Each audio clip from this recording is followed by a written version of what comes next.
o urea fertilizer. Mapalit sa Margie Grace General Merchandise na himutang sa Barangay Santissimo Rosario, Naval, Biliran.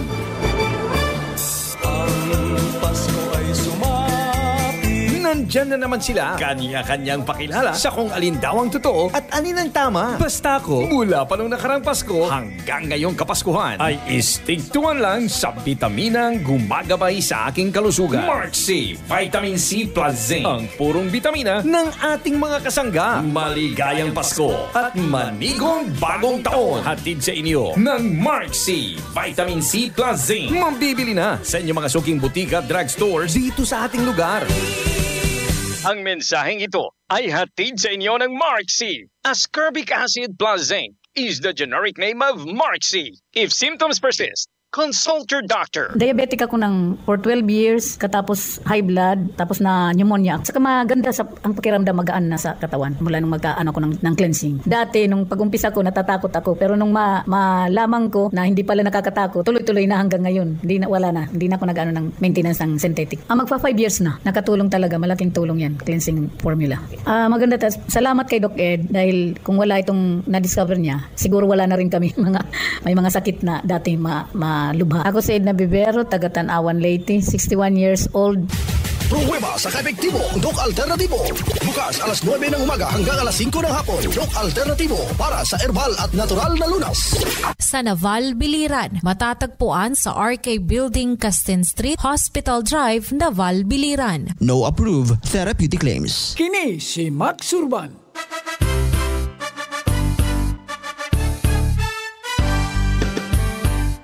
Sa mga grocery o sa mga pharmacy, inyo nang mapalit ang Sid Panyawan Coffee. Pait at panlami, humot o swabe ang timpla. Sid Panyawan Coffee, pamparelax, pampagana. Affordable ang presyo o inyong magustuhan. Sid Panyawan Coffee sa panglawas, makatabang. Produkto sa Sid Marketing Incorporated.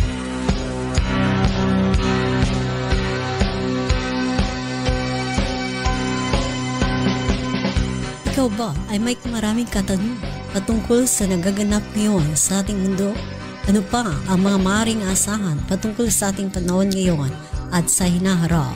Mga kailang paghandaan batay sa salita ni Yahweh upang makaiwas sa walang hanggang kapahamakan bagkus magkaroon ng tiyak na kaligtasan. Sa kanyang pagbabalik, dala ang gantimpala para sa bawat isa. Tiyakin ang iyong magiging kalagayan walang hanggan. Pakinggan ang programang nabugna para sa iyo, ang salita ni Yahweh. Huwag kaligtaan abangan at subaybayan. Programang tiyak na magdudulot sa inyo ng isang buhay na masagana sa presensya niya. Dahil dito, mga panalangin madaling tugunin dahil sa kapangyarihan ng pangalan ni Yahweh. Kasamang isa sa himpapawid ang malalaking kaganapan sa mundo, ang The 7 Great World End Time Events. Dito lamang po yan sa 103.9 radyo natin na Balbiliran. Ihahatid nina Roth Pagabasan Puentes, Nora Ibaho George at Enrique Hontelia. Shalom!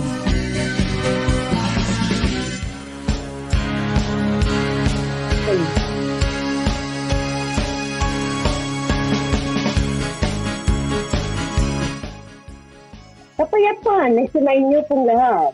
Mula sa lang, sa pagdating ng mabuting balita, ang Yeshua the Messiah sa Lishu, kaya sa inyong ang karugtong ng kasaysayan ng mga lahi mula kay Abraham tungo kay Noe na umabot ito ng 10 generation. Hindi naman pinila sa langit at sa kainin sapagkat pinili ni Yahweh ang lahi na nagmula sa Kaysa, ang pangatlong kapatid ni Cain. Sa dahilan ng pinatay na ni Cain ang sumunod o pangalawan niyang kapatid. Kung kaya mula sa lahi ni Seth at Cain, sumalat sa buong mundo ang dalawang uri ng mga lahi.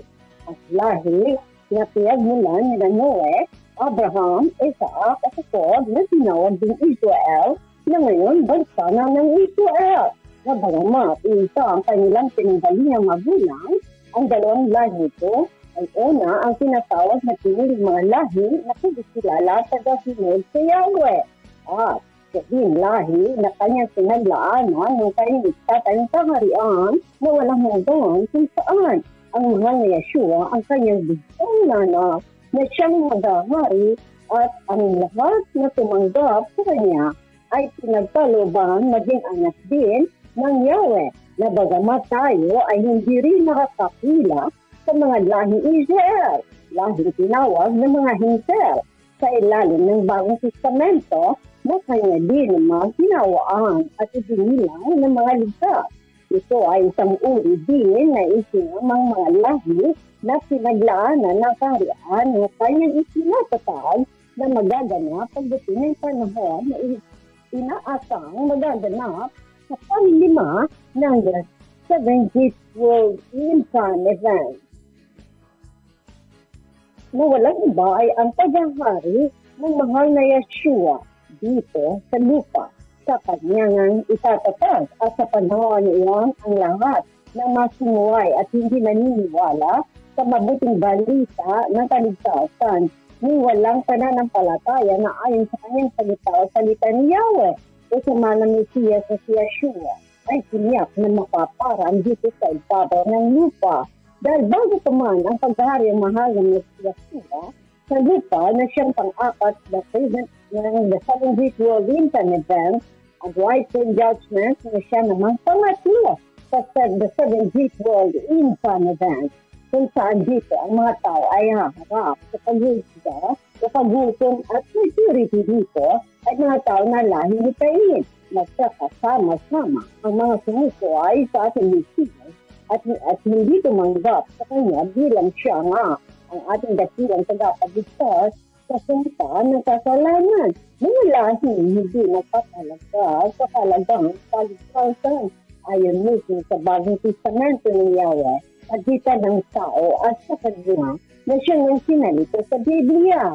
Kung ang isang tao ay tumanggap sa mahal na Yeshua bilang kanyang tagapagligtas, ito ay hindi nadadaan sa white throne judgment. Ang nabanggit ko na noong mga nakarambog ay walang iba ang pangatlo dahil ang rapture ang unang charges ng mga nakaluluwang ligtas sa harapan ng mahal na Yeshua. Ito ang magaganap sa dulo ng ating kapanahunan niyon bago ang Great Tribulation na siya namang pangalawa na magaganap sa the 70th World End-Time Event. Ang Biblia, aklat tayo ang Kapitulo 20, versikulo 11 hanggang 15, ay ito ang ating mababasa. Verse 11, ang paghuhukom. Ito ang pangatlo sa the 70th World End-Time Event. Verse 11, pagkatapos nito nakita ko ang isang malaking sino, puti at ang napaw ko doon. Naglaho ang lupa at langit sa kanyang harapan at hindi na makita pa muli. Verse 12, nakita kong nakatayo sa harap ng sino ang mga namatay, naging dakila at hamak at binuksan ang mga aklat ng buhay. Binatulan ang mga patay ay sa kanilang ginawa. Batay sa nakasulat sa aklat. Anyway, ang white throne judgment ay para lamang ito sa mga patay kung mabibigyan sa totoo ang iba na kahit patay na ay mabubuhay. Subalit, upang ito ay hinarap na sa panghukom at ang iba upang tumanggap ng gantimpala ng kababasa din naman sa unang Pedro, Kapitulo 4, versikulo 1 hanggang 6. Sa verse na ito ay tinutukoy ang buhay dahil sila itong mga nangabuhay during the tribulation dahil sa mga patuto sa Yeshua at tatanggap ng gantimpala sa manipala. Ang tinutukoy dito ng mga patay ay ang pangalang wala sa aklat ng buhay ay tinuturing ng mga patay at sa apoy ng inferno. Verse 13, iniluwan ng dagat ang mga patay na naroon. Iniluwan yun ng kamatayan at daigdig ng mga patay ang mga patay na nasa kanila. Pinatulan ang lahat ayon sa kanilang mga ginawa. At tapos ay itinapon din sa lawa ng apoy ang kamatayan at ang daigdig ng mga patay. Ang lawa ng apoy ang pangalawang kamatayan ang sino mang hindi nakasulat sa pangalan sa suwat ng buhay ay natin sa lawa ng apoy. Ang magiging dulo ng pangyayari ito ay ang pagtali kesa pangal sa 1,000 taon sa hadis.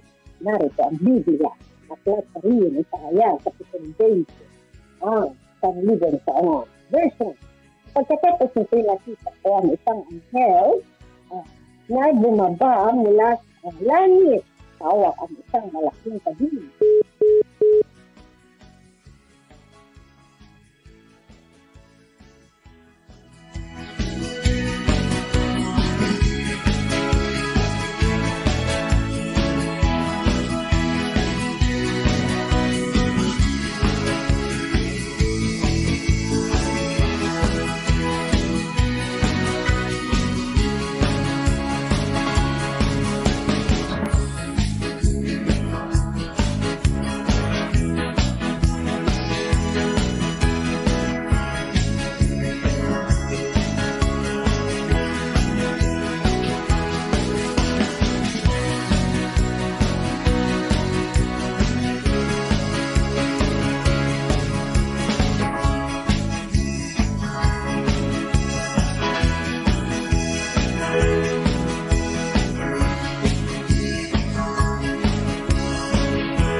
Verse 3, ito'y nilihagis ng anghel sa napakalalim ng hukay. Patay sinara at sinakapan sa pinto nito upang hindi siya makapanggaya pa sa mga bansa hanggat hindi natatapos ang 1,000 taon. Pagkatapos ni Sarai, palalayain siya sa lagang naging panahon. Sa verse 4, at nakakita ako ng mga trono at ang mga nakaupo doon ay binigyan ng karapatang humatol. Nakita ko rin ang mga kaluluwa ng mga taong sinugutan dahil sa pagtutoo tungkol kay Yeshua at sa pagpapaya ng sultan niya. Hindi sila sinambat sa halimaw ng kalarawan ito. May sumanggap naman katas ng halimaw sa kanilang noo o kamay. Sila'y nabuhay. Nagkaring kasama ng Mesiya sa loob ng 1,000 taon. So, ang unang pagkabuhay sa mga patay. Ang iba pong mga patay ay hindi nabuhay hanggang hindi natatapos ang 1,000 taon. Verse 6, pinagpala at binukod para sa Yahweh ang nakasama sa unang pagkabuhay ng mga patay. Walang kapangyarihan sa kanilang pangalawang tamang pangyayari. Sila'y magiging mga pari kasama niya sa loob ng 1,000 taon. Mga minamahal namin sa kasibay na programa ni Yeshua the Messiah, ang lahat ng inyong napapatmagan ay ito at ganap. Nakikita itong nangyayari sa lahat ng tao buong mundo. Kung kaya't ang inyong pagkikinig ay mahalaga upang kayo ay magpatuloy sa paglilingkod sa ating mahal na Mesiyas, anuman ang inyong pinabibilangan pananampalataya. At ngayon, itutulitin natin basahin ang parang patungkol sa kasaysayan. Ang tao ay nilipol ng Yahweh, ang baha. Ang lahat ng nasa ibabaw ng buong daigdig sa pamagitan niya ng baha. At tanging ang pamilya namin nila, kanyang asawa at kanyang tatlong anak kasama sa kanilang mga asawa din. At narito ang Genesis chapter 8 verses 1 up to 22. Magandang balita, Biblia, nang mawala ng kasa. Verse 1, hindi nawagli sa isip nangyari sinari at ang lahat ng tayo na kasama na sa malaking barko. Kaya pinayit na ang hangin at nagsimulang sumupa ang tubig. Sininto ang mga bukal at pinigil ang pagbuhos ng ulan. Verse 2, patuloy na humupa ang tubig at pagkaraan 100 at 50 araw ay bumaba na ang baha. Sumagsak ang barko sa bundok ng Ararat noong 17 araw ng 8 buwan. At verse 5, patuloy ang pagkita ng tubig at ng unang araw ng 10 buwan. Itaw ang palutok ng mga bundok. Pagkalat Pagkatapos, pagkalipas ng 4 araw, binuksan ni Noe ang bintana ng barko na kanyang ginawa. Verse 7. Inalipad niya ang isang uwak at ito'y nagpabalik-balik hanggang mapulo ang tubig sa lupa. Pagkatapos ito, pinalipad naman niya ang isang kalapati upang tingnan kung wala ng tubig.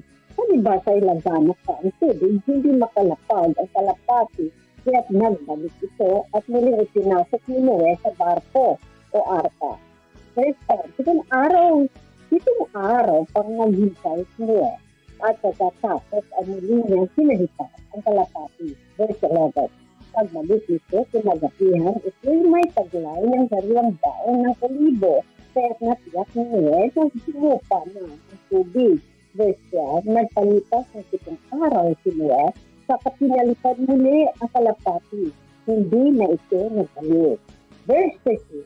Noon ay 601 taong gulang na si Noe. Nang unang araw ng unang buwan, inalis ni Noe ang sakit ng barko at nakita niyang natutuyo ng lupa. Verse 14. Nang 27 araw, the 70 days, nang 2 buwan, yung tuyo na ang lupa. Verse 15. Sinabi ng Yahweh sa Noe, lumabas ka na sa barko kasama ng iyong asaya, mga anak at mga manugang. Palabasin mo na rin ang lahat ng mga hayop na kasama mo, maamo at mailap, gumagapang at lumalakad sa lupa, at pati ang mga ibon.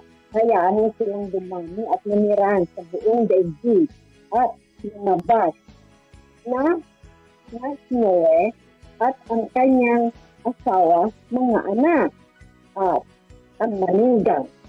Dahil din, sunod-sunod na lumabas ang lahat ng hayop, mailap at maamo.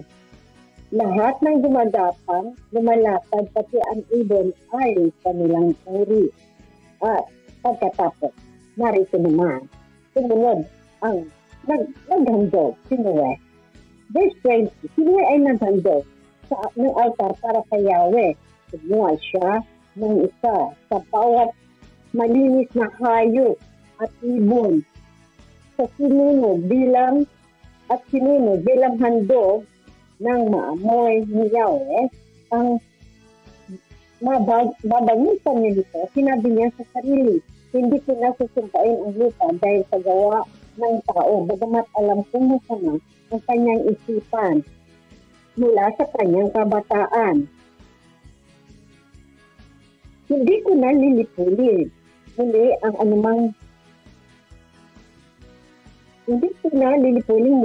anumang may buhay kagaya ng ginawa ko ngayon. Kasi dito, hanggang naririto buo ang daigdig, pagkainit, pag-anit, palaging kasapit, pag-araw, pag-ulan, pag-init, pag-lamig, ang araw at gabi hindi makakapit. Kung kaya, sinabi nga ng mga Yahweh na hindi na muling gugunawin ang buong mundo ng baha. Galit hindi ibig sabihin na hindi niya ito niya gugunawin. Gugunawin sa pangalawang pagkakataon sa ulang araw ng panahon ay sa pamamagitan ng ito'y. Narito, ang ibig pakahulugan ng ating nabasa, ang arka ay nakapauting sa mga bundok ng Ararat. Nasa ito na mababasa natin kanina. Bakit ito malaga? Dahil hindi lang isang bundok Ararat, hindi dalawa. Ang isa ay mas malaking bundok na may taas na 16,554 feet. At ang pangalawang Ararat, ang paluksok nito ay 12,784 feet ang taas. Sa isang lugar lang sa dalawang bundok na ito napunta ang arka. Dito, nagsimula ang buhay ni Noah at ang kanyang pamilya pagkatapos ng baha. Ang katumbas ng Griego para sa salitang Ararat at Armenia. Ito rin ang geographical na lugar na tinatawag na Armenia. Armenia nasa ngayon. Sinapok ng Armenia ang lugar ng Eastern Turkey kung saan matatagpuan ang dalawang bundok na ito sa ngayon. At ang Armenia ay sarili nitong bansa sa silangang hangganan ng Turkey na sa ngayon. Sa buong Naitala, nakataysayan maraming nakasilat na nakita ang arko ni Noe sa kabundukan ng Ararat. Ang unang naitalang pagkakita sa kaban ay ang isang paring Chaldean noong 275 BCE bago pa man dumating ang Mesiya sa mundo. At tinawag nitong Ages o silent years ng Israel sa panahon na wala ng mga propetang ipinadala si Yahweh. Noon din, ang mga panahon na yon ay medyo tahimik ang Israel na wala kasing propeta na nagbibigay ng anunsyo kung ano ang ibig ng ating mahal na Yeshua.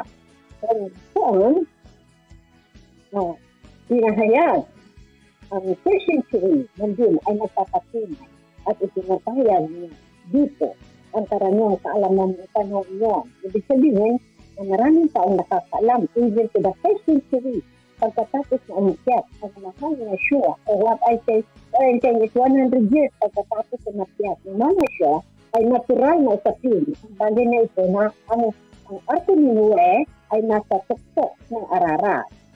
Consider din na ang arko bilang tumigil ay nagpahinga sa palusok ng bundok, Ararat, ay pangalawang paggamit ng ang nagpahinga sa Biblia. Ang nagpahinga. Bakit naman nagpahinga ang Yahweh? Matapos din gawin ang paglisla na nababasa sa Genesis 2, chapter 2, verse 2 and 3 hanggang ngayon. Ngayon, pinahintulutan ng Yahweh ang mga iniligtas niya mula sa nagkakaibang paraan ng paghatol sa pamagitan ng bahanan ito sa mga taong namuhay ng masama at nagpahinga ang mga naligtas sa nabundok ng Ararat. Sa Bagong Testamento ng mga Yeshua, nagpapahinga sa mga kaluluwa itong lahat ng darating ng mga kalamidad at naging anumang uri ng kahirapan at kasamaan ang mundong ito tulad ng mga pangyayari nitong mga huling araw na nabayamat at hindi pa naman ito huling araw ng lahat ng bagay at ang ating Mesiyas makapahanap tayo ng kanlungan. Sinabi ni Yeshua, lumapit kayo sa atin kayong lahat na nahirapan at nabibigatan sa inyong kasamin at kayo ay ating bibigyan ng kapahingahan na nasusulat na nakapulong sa Marko chapter 11 verse 28 na isinawi na ang lahat ng naniniwala kay Yeshua ay makatagpo ng kapahingahan mula sa lahat ng kanilang mga pagpapagal at lahat ng kanilang pagsisikap sa sarili. Nagsisikap sa sarili at maging sapat na mabuti upang makapunta sa langit. Ginawa niya ang lahat ng naniniwala sa kanya upang tanggapin sa ating Mesiyas na mabasa naman sa Ephesus chapter 1 verse 3-3. Ang pagtanggap na ito ang nagdidilis ng kapahingahan sa ating kaluluwa at isang pagtitiwala na tayo ay ililigtas mula sa galit ng parating. Sa unang Thessalonica 1 kapitulo 3, samantala ang verse 4 sa 13 ay ang pinalabas niya ang uwak at ang kalapati na ibig sabihin o papalitan ay 100 at 50 araw na nasa loob ng araw at ay nasa kabundukan ng Ararat na ating nababasa sa kapitulo 8 versikulo 4. Kayun po man, ang tubig ay patuloy na humupa sa sunod ng mga patubuan hanggang sa makita ninyo nga ang mga palipit na bundok na karibo sa kanya. Sa punto nito si Noe ay nagpadala ng isang suwa at pagkatapos na ay isang kalapati at pagsubukan at alamin kung meron pang isang yung lupa sa paligid ng arka. Pinalabas ni Noe na ibong ito sa bintana sa arka, pagitan ng bintana sa arka. Kung saan hindi niya makita ang ibabaw ng tubig at ang sakit na ibabaw ng arka ng kapag inalis ay nagbigay daan si Noe na nakita na ang tubig at natuwa ay hindi maraming bisis na sinubukan ng iba. Naging spiritual ang uwak at ang kalapati isang magkaroon ng malalim na kalagay. Ngunit ito ay hindi ako dito. Ito ay 2,000 lamang na ginamit na upang mapiti kung mayroong anumang sinulupa doon. Iyon lamang. Mga minamahal, ang ating kapangunan sa ngayon ay ating naging iisipin na tayo ay walang ibang gagawin na katulad ng ating previously ng mga broadcast, ang ating tinuturo parati ay ang panalangin. Kahit saan tayo pumunta, ay sanayin ng bawat isa. Ano mang organization o ano pa mga paniniwala tayo, ang malagang yon ay ang manalangin tayo. Alamin natin, kilalanin natin ang ating mahal na tagapagligtas. At muli, sa ating pananalangin kahit saan tayo pumunta, ano man ang ating ginagawa, araw-araw panalangin. Dahil ang ating taon, ang mundo ngayon, ay talagang tinitiyak niya na dadaan siya ng medyo crisis sa kanyang innocence, natural calamities. Ito ay hindi na maaawat. Kaya kailangan natin ipanalangin na ito ay kung maaari lamang ay lumipas itong mga pangyayari ito at mabigyan tayo ng magandang kapanahunan. Kung maaawat pa natin ito sa pamigitan ng panalangin, ay mahalaga na tayo ay lahat. Walang negative yung manalangin niya. Panalangin maging ating pagsa. At kaya ang ating patuloy na inaasahan dito sa ating bansa ay ang mahal na siwa. Patuloy natin panalangin ang leader. Patuloy natin panalangin ang buong biliran. Dahil ang buong biliran ay may mahalagang papel sa mga panahon na ito na siyang gagamitin niya ng mahal na siwa para sa pagsilbi ng malaking revival para sa buong ito. Ang revival na kung saan ay walang iba ay ang pag-angat ng kanyang banal o pagbabangon muli sa kanyang banal na pangalan. Ito lamang po at maraming salamat sa bawat isa na nakumubaybay sa ating programa ngayon. At palain po ang bawat isa sa patuloy ang inyong pakikinig sa ating programa. Hallelujah.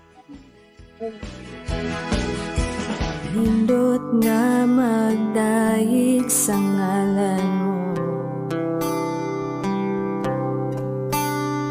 maghalat pa salamat tungod sa kaayo mo. Pagkanindot nga magdaig sa ngalan mo,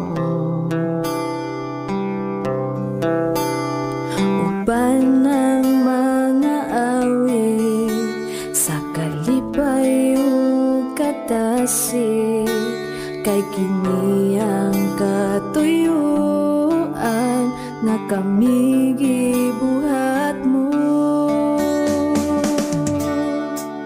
Pagkanindot nga magdaig sa ngalan mo,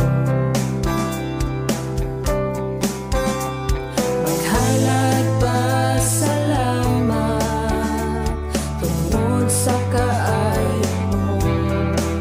Pagkanindot nga magdaig sa ngalan mo, uban ang mga awit sa kalipay ug serving the Philippines. This is MBC Media Group's Radyo Natin Nationwide, a member of the KBP. Radyo Natin Nationwide, the best music in the Philippines. Radyo Natin Nationwide.